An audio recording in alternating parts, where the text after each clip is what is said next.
Hey guys, welcome to a new MasterThatRiff. We're going to be looking at Johnny B Goode because sadly Chuck Berry passed away recently, and I actually had this on the list.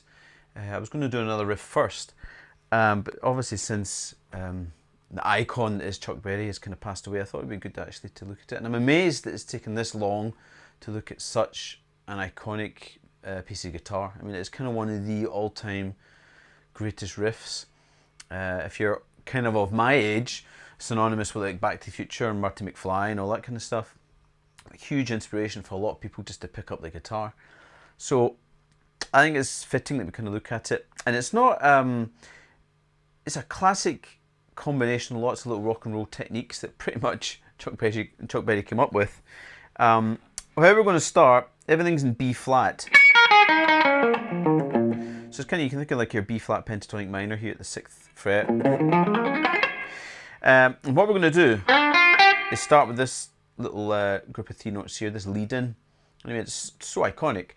And what I'm going to do is I'm going to slide, I'm sliding up to kind of the 7th fret, the G string here with the middle finger. Then I'm going to play 6, 8 on the B string there. Yeah. And then I've got this little sequence. And what I'm going to do is a little double stop slide. So I'm going to take my first finger and I'm going to quickly slide from 5th fret, B and E string. So I'm playing them together. Slide into the 6th fret. And then I hit it twice after that. Now it's got this kind of accent to it where you go, where you accent that kind of, you think about it, it's like the 6th of those, sorry, the 3rd of those group of 3s. 1, 2, 3, 1, 2, 3, like that, okay? So you've got 3 of those. The last one is into the next bar, so this is basically like the second bar of the riff. What you have here is you land in that 6-6, and you have this little phrase here. So it kind of starts with a double stop that you end on. So rhythmically you can think of that as being like your 1. And then what I'm going to play is 9, 8, 6 on the B string there. And I use my 4th, 3rd and 1st finger. You could use 3rd, 2nd, 1st, you know, whatever feels comfortable. And then what I'm going to do is do a hammer on 6 to 7 on the G string. So it's that really classic kind of adding in that major 3rd to the pentatonic minor thing. And then what I'm going to do, if you can imagine like this B chord, this B major chord, this is kind of what you're outlining. You do the hammer on, and then what I'm going to do is play 8 on the D string twice. But you can think of forming this chord here. So what I'm doing is I've got my first finger 6th fret of the B string, 2nd finger is in 7th fret of the G, my 4th finger is in the 8th fret of the D, and my 3rd finger is in 8th fret of the A string. And I'm not playing that note yet, but it makes sense for the next sequence. So that kind of goes like this. And I hit that D string twice there. So that's your kind of second bar. Then what you're going to do in the next bar is this. Okay, so this is why I've put this 3rd finger here. Now what I'm going to do is slide, go back to 7th fret on the A and the D strings with the 3rd and 4th fingers. And I'm going to slide up from the 7th to 8th. So it's kind of mimicking this here. And what I've got is the usual groups of 3. 1, 2, 3, 1, 2, 3. But no slide this time, you just accent it. So it's like 3, 3, and then the last bit is 2. So it's 1, 2, 3, 1, 2, 3, 1, 2. And what you do here is you're pretty much hitting kind of the D and the G strings there. So you get like 8 and 7. And you can slide off, but the reason you slide off is because it leads into the next bit. So that bar sounds like this. Okay. Next bit sounds like this. Yeah. So I've just kind of slid off here. What I'm now going to do is slide up to this little kind of 2-string dyad thing. And then my 2nd finger's in the 7th fret of the G again, and my 1st finger's in the 6th fret of the B. Okay. Slide up and then hit it again. You can think of hitting it twice, I guess. Then what I'm going to do is take my 3rd finger and I'm going to play this little 8-6, but still holding this little double stop. So it kind of goes. Yeah. Classic rock and roll thing. Then to end it off, I'm going to do that. So I'm going to slide from 7 to 5. It's like a grace note slide, so you're really thinking 5, you know. And I'm using my second finger because that's what's already in the 7th fret. So I do 7 to 5, then I do 3, then I do 5 in the D string. So that bar slowly goes. Okay, and then you've got a little kind of a rest at the end there. So yeah, and really that's kind of like on the recording that sounds like 2 different guitar parts. So that was like kind of one track, and then this other track starting now kind of overdubs on the top. But of course you can play it all as with one guitar. Next section's all the string bends. So it sounds like this. The next 2 bars sound like this. Okay, so what I'm doing is I'm doing a bend at the 8th fret, the G string here. It's a whole step bend up, and then after the bend, notice I cut it short, so it's like a choke bend. And then I play 6th fret, the B string with the first finger. Okay, and you're basically going to be doing 5 bends. On the 3rd one note, you hit the top 2 strings, 6th fret, B and E strings. So you get a little double stop. So it kind of goes like this.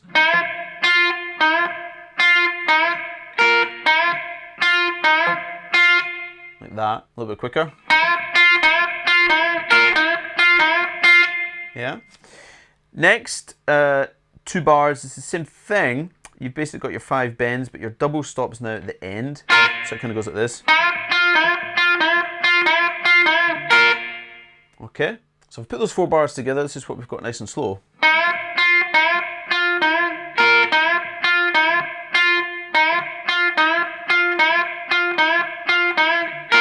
You notice the rhythm where you've got that kind of all these little 8th note rests. Little gap there, and then you start the next 2 bars. Okay, so I'll look at the next phrase as it goes across. It's kind of 1.5 bars. So it sounds like this. Okay, so what I'm going to do is 8th fret, G string, bend again, whole step, choke it, so it only lasts for an 8th note. Then I have this 6 in the high E string, first finger. Then I'm going to do 9, 8, 6 in the B string, and I use 4th, 3rd, and 1st for that. Yeah. Then I go back up to the high E string, and I do 8, 6, then 9, 8, 6 again in the B string, and then 8th fret of the G string there. Yeah. So that little melodic sequence kind of goes. Yeah. Then we have something that goes like this. I'm going to slide grace note 6 to 7 on the G string. And this note here actually is part of like a dotted 8th and a 16th, so that's your kind of sort of thing. So it goes. And those notes there, I'm going to play 6th on the B string and 6 in the high E string. So it's kind of like a little B flat triad. So you slide into the 7 and then you go. So that 6 in the B string is a quicker note, or shorter note should I say. Yeah. And then from here I'm going to slide 9 to 8th fret the B string. Yeah. And then end off with this kind of little double stop on the 6th fret of the B and E strings again. Okay. And this is kind of leading into the next bar, but it was just to see the continuity with that bit. So that kind of goes. Yeah. And once I've done that double stop there, I have another couple of bend double stops. I'm going to do whole step bend 8th fret G string again. Then I play the 6th fret B and E strings double stop, and another one, and then have a real classic rock and roll kind of ending. So I do 8th fret on the G and the B strings, and I kind of bar out with the 3rd finger, and I tend to avoid doing that, but it makes sense at this tempo. And then what I'm going to do from there is I'm kind of barring at the 6th fret of the G and B strings now, but I do a hammer on 6 to 7 on the G string there, and then I end it with basically that resolution note, root note on the 8th fret of the D string, and I can hear the kind of 7th fret again there. So that slowly goes like this. And in the recording, there's a little kind of noise there that I've put in the transcription. Obviously, it's not going to ruin the riff if someone goes, oh my god, I can't hear those little muted notes at the end. So I think rhythmically he was just kind of keeping going, and he just kind of hits like maybe a muted string here because he's taking his hand off. It's not really important, but it's there in the transcription. Okay, so that little bit from, I guess, if I take the whole thing, slowly goes like this.